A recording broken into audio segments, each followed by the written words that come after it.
യുദ്ധവാർത്തകളിലേക്ക് കടക്കും മുമ്പ് news tons ആദ്യം വിശദമായി പരിശോധിക്കുന്നത് വളരെ നിർണായകമായ ഒരു നീക്കം ഇപ്പോൾ ശിവഗിരി മഠത്തിന്റെ ഭാഗത്ത് നിന്ന് ഉണ്ടാകുന്നു. പ്രത്യേകിച്ച് നിയമസഭാ തെരഞ്ഞെടുപ്പ് ആസന്നമായിരിക്കുന്ന ഘട്ടത്തിൽ അതും കോൺഗ്രസിന് മുന്നറിയിപ്പുമായാണ് ശിവഗിരി മഠം ഇപ്പോൾ രംഗത്ത് എത്തിയിട്ടുള്ളത്. 18 സീറ്റുകളിൽ മഠം നിർദ്ദേശിച്ചവരെ സ്ഥാനാർത്ഥികളാക്കണം, ഇല്ല എങ്കിൽ UDF-നെ ബഹിഷ്കരിക്കാൻ ആഹ്വാനം ചെയ്യും എന്ന മുന്നറിയിപ്പാണ് ഇപ്പോൾ മഠത്തിന്റെ ഭാഗത്തു നിന്നും ഉണ്ടാകുന്നത്. രാഹുൽ ഗാന്ധിക്കാണ് 18 സീറ്റുകളുടെ പട്ടിക കൈമാറിയിട്ടുള്ളത്. രാഹുലിന്റെ ശിവഗിരി സന്ദർശന സമയത്തായിരുന്നു ഇത്തരത്തിലൊരു പട്ടിക കൈമാറിയത്. ഒരുപക്ഷെ കേരളത്തിന്റെ തെരഞ്ഞെടുപ്പ് ചരിത്രം പരിശോധിച്ചാൽ നിരവധി സാമുദായിക സംഘടനകൾ പലപ്പോഴായി കോൺഗ്രസിനെ സമ്മർദ്ദത്തിലാക്കിയിട്ടുണ്ട്. ഈ തെരഞ്ഞെടുപ്പിൽ അടക്കം അത്തരം സമ്മർദ്ദ തന്ത്രവുമായി നിരവധി മതസാമുദായിക സംഘടനകൾ രംഗത്തെത്തുകയും ചെയ്തിട്ടുണ്ട്. പക്ഷേ ഇതാദ്യമായാണ് ശിവഗിരി മഠം ഇത്തരത്തിൽ ഒരു നിലപാട് സ്വീകരിക്കുന്നത് എന്നതാണ് ഈ രാഷ്ട്രീയ പശ്ചാത്തലത്തിൽ, പ്രത്യേകിച്ച് നിയമസഭാ തെരഞ്ഞെടുപ്പ് മുന്നിൽ നിൽക്കെ എല്ലാവരെയും അത്ഭുതപ്പെടുത്തുന്നത്. ഇതിന്റെ വിശദാംശങ്ങളുമായി VV അരുൺ ആണ് ചേരുന്നത്. അരുൺ, SNDP-യുടെ തന്ത്രങ്ങൾ അല്ലെങ്കിൽ സമ്മർദ്ദങ്ങൾ നമ്മൾ കണ്ടിട്ടുള്ളതാണ്. SNDP പിന്നീട് അതിന്റെ ഭാഗമായി BDJS എന്ന പൊളിറ്റിക്കൽ പാർട്ടി രൂപീകരിച്ചിട്ടുണ്ട്. അതിനു മുമ്പും വർഷങ്ങൾക്ക് മുമ്പ് തന്നെ പൊളിറ്റിക്കൽ പാർട്ടി രൂപീകരിച്ചതാണ് SNDP-യുടെ നേതൃത്വത്തിൽ. പക്ഷെ പിന്നീടും നമ്മളത് കണ്ടതാണ്. പക്ഷേ ശിവഗിരി മഠം ഈ തെരഞ്ഞെടുപ്പ് രാഷ്ട്രീയത്തിൽ നേരിട്ട് ഇടപെട്ടു എന്നത് നമുക്ക് ചരിത്രത്തിലൊന്നും കാണാൻ സാധിക്കുന്നില്ല. എന്തുകൊണ്ടാണ് ഇപ്പോൾ ഇങ്ങനെ ഒരു നീക്കം ശിവഗിരി മഠത്തിന്റെ ഭാഗത്ത് നിന്നുണ്ടാകുന്നത്? അതും കോൺഗ്രസിൽ ഇങ്ങനെ ഒരു പട്ടിക നൽകാനുണ്ടാകുന്ന രാഷ്ട്രീയ സാഹചര്യം എന്താണ്?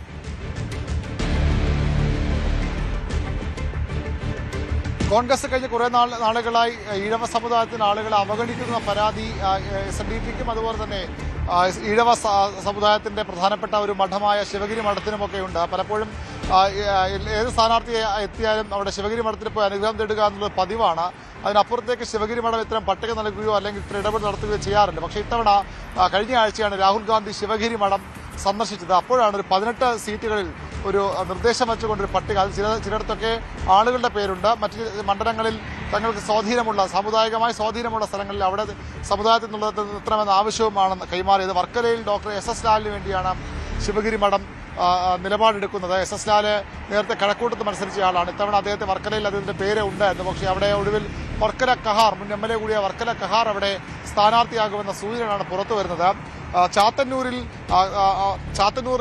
നൽകിയ പട്ടികയിലുണ്ട്, കൊല്ലമുണ്ട്, ചടയമംഗലമുണ്ട്. കരുനാഗപ്പള്ളി സിറ്റിംഗ് MLA CR മഹേഷാണ്. അവിടെയും ഈഴവ സമുദായത്തിന് മറ്റുള്ള പരിഗണിക്കണമെന്നാണ് മഠത്തിന്റെ ആവശ്യം.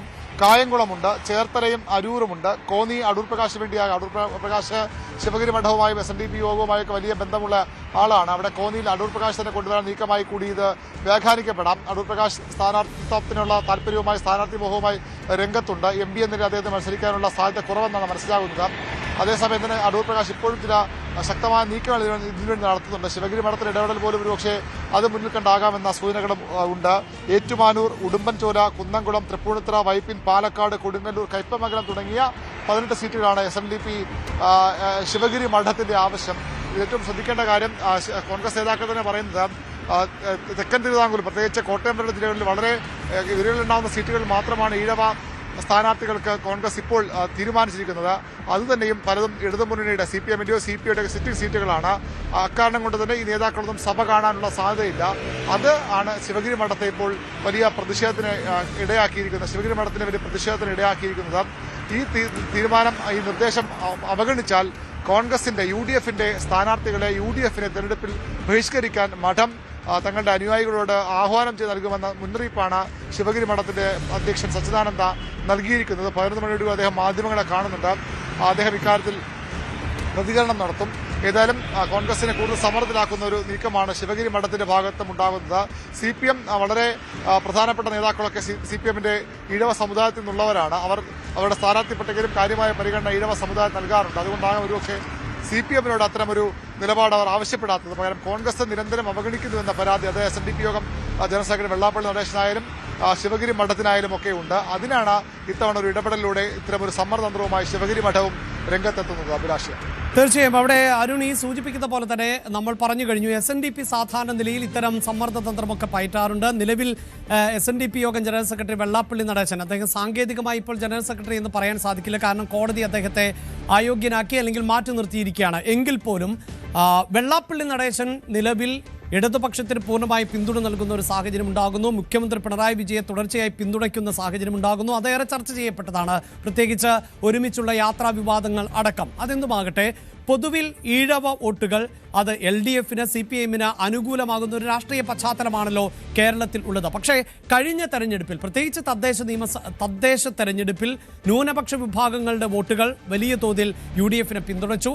മാത്രവുമല്ല, ഇടതുപക്ഷത്തിന്റെ വോട്ടുകോട്ടകളിൽ വിള്ളൽ വീണിട്ടുണ്ട്. ഈഴവ വോട്ടുകളിൽ ഒരു വിഭാഗമെങ്കിലും BJPയെ പിന്തുണച്ചിട്ടുണ്ട്, കുറേയെങ്കിലും UDFന് അനുകൂലമായിട്ടുണ്ട് എന്ന ഒരു പൊതു വിലയിരുത്തലുണ്ട്. അവിടെയാണല്ലോ SNDP മുഖം തിരിഞ്ഞു നിൽക്കുന്നു.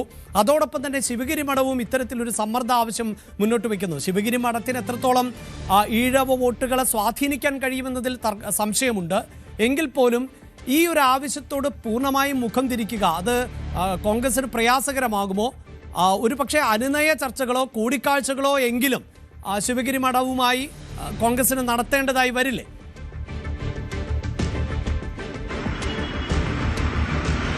തീർച്ചയായിട്ടും ഈ ഈഴവ സമുദായം പ്രത്യേകിച്ച് CPIഎമ്മിന്റെ ഒരു ഏറ്റവും പ്രധാനപ്പെട്ട വോട്ട് ബാങ്കാണ്. അതിൽ വിള്ളൽ വരുത്താനാണ് കോൺഗ്രസും BJPയും ശ്രമിക്കുന്നത്. 2016 തെരഞ്ഞെടുപ്പ് തൊട്ട് BDS രൂപീകരിക്കുമ്പോഴും ലക്ഷ്യം അത് തന്നെയായിരുന്നു. അത് തിരിച്ചറിഞ്ഞുകൊണ്ടാണ് അന്ന് വെള്ളാപ്പള്ളിയെ കടന്നാക്രമിച്ചുകൊണ്ട് വെള്ളാപ്പള്ളി പ്രത്യക്ഷത്തിൽ CPIഎമ്മിനൊപ്പം എന്ന് പറയും നിലപാടെടുക്കുകയും എന്നാൽ വലിയ രീതിയിൽ BDS രൂപീകരണത്തെ സഹായിക്കുകയും ഒക്കെ ചെയ്ത് BJP ചായ്വ് പ്രകടിപ്പിച്ചപ്പോഴാണ് മൈക്രോ ഫിനാൻസ് ഉയർത്തി CPIഎം അന്ന് VS അച്യുതാനന്ദനെ മുന്നിലിറക്കി വിട്ട് വെള്ളാപ്പള്ളിക്കെതിരെ ആഞ്ഞടിക്കുകയും അതിലേക്ക് പോകുമായിരുന്ന വോട്ടുകളുടെ വലിയൊരു വിധം തിരിച്ചു പിടിക്കുകയും ചെയ്തത്. അതിനുശേഷം വെള്ളാപ്പള്ളി BJPയുമായി അകലുന്നു, CPIഎമ്മിനോടുള്ള കൂറ് പരസ്യമാക്കുന്നു.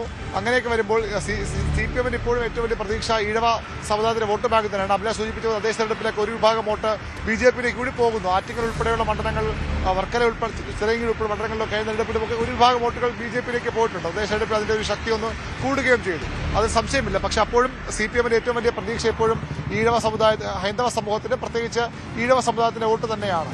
അതിൽ വിള്ളലുണ്ടാക്കാനാണ് കോൺഗ്രസും BJPയും ശ്രമിക്കുന്നത്. ഇപ്പോഴുള്ള നീക്കങ്ങൾ ഒരുപക്ഷെ കോൺഗ്രസിന്റെ ഈ സ്ഥാനാർത്ഥി ബഹുളായ നേതാക്കൾക്ക് കൂടി വേണ്ടിയുള്ളതാകണം. SS ലാല് വർക്കല സ്ഥാനാർത്ഥിയാകും. അദ്ദേഹത്തിന് ഇത്തവണ കഴക്കൂട്ടത്ത് പ്രതീക്ഷയില്ല. അത് കഴിഞ്ഞാൽ അദ്ദേഹം 3ാം സ്ഥാനത്തേക്ക് പിന്തള്ളപ്പെട്ടു. ഇത്തവണ അതുകൊണ്ട് തന്നെ അവിടെ വർക്കലയാണ് അദ്ദേഹം ലക്ഷ്യമിടുന്നത്. കോന്നിയിൽ അടൂർ പ്രകാശിന് മത്സരിച്ചേ മതിയാകുന്ന നിലപാടാണ് കോൺഗ്രസിന്റെ. സ്ക്രീനിംഗ് കമ്മിറ്റിയുടെ ഹൈക്കമാൻഡിന്റെ നിലപാട് അതിന് വിരുദ്ധവുമാണ്. കാരണം MP മാർ മത്സരിക്കേണ്ട.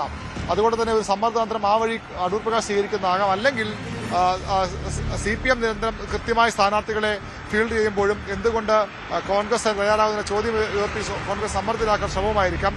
ഈഴവ സമുദായത്തിന്റെ വോട്ടുകൾ എത്രത്തോളം ശിവഗിരി മഠത്തിന് നിർണ്ണയിക്കാൻ കഴിയും, അവർ സ്വാധീനം കഴിയുന്ന ചോദ്യമൊക്കെ പ്രസക്തമാണ്. അപ്പോഴും ഇത്തരത്തിൽ പ്രധാനപ്പെട്ടൊരു മഠം ഇങ്ങനെ കോൺഗ്രസിനെതിരെ നിലപാടെടുത്ത് വരുന്നത് കോൺഗ്രസിന് ശുഭസൂചനയല്ല. അത് കുറച്ചാളുകളെങ്കിലും സ്വാധീനിച്ചാൽ പോലും അത് തെരഞ്ഞെടുപ്പിൽ വലിയ അതിന്റെ ഫലത്തെ ബാധിക്കുന്നതായി മാറും. കാരണം നമുക്കറിയാം, 2 മുന്നണികൾ പങ്കിട്ടെടുക്കുന്ന വോട്ട് വിഹിതത്തിൽ ഇപ്പോൾ BJP വലിയൊരു ശതമാനം BJP കൂടി അവിടെ കടന്നു കയറുകയാണ്. അത് അങ്ങനെ കൂടി വരുമ്പോൾ സ്വാഭാവികമായും വിഭജിച്ചു പോകുന്ന വോട്ടുകൾ അല്ലെങ്കിൽ ഈ വിരുദ്ധ വോട്ടുകൾ വന്നാൽ അത് UDFന്റെ തിരിച്ചുവരുന്ന സ്വപ്നത്തിന് വലിയ തടസ്സമുണ്ടാക്കും. അത് SNDP അല്ലെങ്കിൽ ശിവഗിരി മഠവും ഈഴവ സമുദായവും മാത്രമല്ല, ഏത് വിഭാഗം അങ്ങനെ നിലപാടെടുത്താലും അത് അവർക്ക് അസ്വസ്ഥത ഉണ്ടാക്കുമെന്ന് ഉറപ്പാണ്. അതുകൊണ്ട് ഈ പ്രശ്നം പരിഹരിക്കാൻ കോൺഗ്രസ് എന്ന ശ്രമം നടത്തിയിരിക്കും. നേതാക്കളെല്ലാം ഇപ്പോൾ ഡൽഹിയിലാണ്. അവിടെ CPI ചർച്ചകൾ അന്തിമ ഘട്ടത്തിലേക്ക് കടക്കുകയാണ്. അന്തിമ ഘട്ടത്തിൽ കടക്കുമ്പോഴാണ് കൂടുതൽ വെല്ലുവിളികൾ വരുന്നത്. ഇത് SNDPയുടെ മാത്രം പ്രശ്നമല്ല. ഇന്നലെ KPMS സമാനമായ നിലപാടെടുത്ത് രംഗത്ത് വന്നിരുന്നു. കോൺഗ്രസ് സ്ഥാനാർത്ഥി തങ്ങൾ പറയുന്ന സ്ഥാനം നിർത്തുന്നില്ല, വലിയ അവഗണന ഉണ്ടാകുന്നു. ജില്ലയിലെ ദളിത് നേതാക്കൾ 4 പേർ വർക്കല സീറ്റിൽ മത്സരിക്കാൻ ആഗ്രഹിച്ച ACCയുടെ ഈ പട്ടികയിലുണ്ടായിരുന്ന അല്ലെങ്കിൽ അവരുടെ സർവേയിലൊക്കെ ഉണ്ടായ 4 നേതാക്കൾ രമ്യ ഹരിദാസ് സ്ഥാനാർത്ഥിക്കെതിരെ ആഞ്ഞടിച്ച് രംഗത്ത് വന്നിരുന്നു. അങ്ങനെ പല സമുദായങ്ങളും ശക്തമായി തന്നെ തങ്ങളുടെ ആളുകൾക്ക് വേണ്ടി നിലപാടെടുക്കുന്നുണ്ട്. അതിന്റെ ഭാഗമായി കൂടിയാകാം ഈ ശിവഗിരി മഠത്തിന്റെ ഇപ്പോഴത്തെ നിലപാട്. കോൺഗ്രസിന് അത് ചെറുതൊന്നുമല്ലാത്ത പ്രതിസന്ധിയെ കൊണ്ടുവന്ന് എത്തിക്കുമെന്ന് ഉറപ്പാണ്. കാരണം ഈഴവ സമുദായത്തിന്റെ ഒരു പ്രധാന വോട്ട് വിഹിതം CPIഎം പ്രതീക്ഷിക്കുകയും അവകാശപ്പെടുകയും ചെയ്യുമ്പോൾ BJP അതിലേക്ക് കടന്നു കയറാൻ ശ്രമിക്കുമ്പോൾ കോൺഗ്രസ് അവിടെ 3ാം സ്ഥാനത്തേക്ക് ആ വോട്ട് വിഹിതത്തിൽ പിന്തള്ളപ്പെട്ടു പോയാൽ അത് കോൺഗ്രസിന് ചെറുതല്ലാത്ത തിരിച്ചടി സംസ്ഥാനത്ത് ഉണ്ടാക്കുമെന്ന് ഉറപ്പാണ്. അതുകൊണ്ട് ആ പ്രശ്നം പരിഹരിക്കാൻ കോൺഗ്രസിന്റെ ശ്രമം ഉണ്ടാകുമെന്ന് തന്നെയാണ് നമ്മൾ ഇപ്പോൾ കരുതുന്നത്. യെസ്, എന്തായാലും ശിവഗിരി മഠം കൂടി മുന്നോട്ട് വയ്ക്കുന്നു സ്ഥാനാർത്ഥികളുമായി ബന്ധപ്പെട്ട പട്ടിക. 18 ഇടങ്ങളിൽ ഈഴവ സമുദായത്തിൽ നിന്നുള്ള ശിവഗിരി മഠത്തിനു കൂടി തൽപരർ ആയിട്ടുള്ള സ്ഥാനാർത്ഥികളെ രംഗത്തിറക്കണം എന്ന ആവശ്യം ആണ് ഇപ്പോൾ കോൺഗ്രസിന് മുന്നിലേക്ക് ശിവഗിരി മഠം മുന്നോട്ട് വയ്ക്കുന്നത്. ഒരുപക്ഷെ കേരളത്തിന്റെ രാഷ്ട്രീയ ചരിത്രത്തിൽ മുമ്പെങ്കും ഇല്ലാത്ത തരത്തിലുള്ള ഒരു നിലപാടാണ് ശിവഗിരി മഠം ഇപ്പോൾ സ്വീകരിച്ചിട്ടുള്ളത്. അല്പസമയത്തിനകം, അതായത് 11 മണിയോടുകൂടി ശിവഗിരി മഠത്തിന്റെ വാർത്താ സമ്മേളനം ഉണ്ടാകും എന്നാണ് നമ്മൾ പ്രതീക്ഷിക്കുന്നത്. ആ സമയത്ത് ഈ വാർത്തയിലേക്ക് നമുക്ക് തിരികെ എത്താം.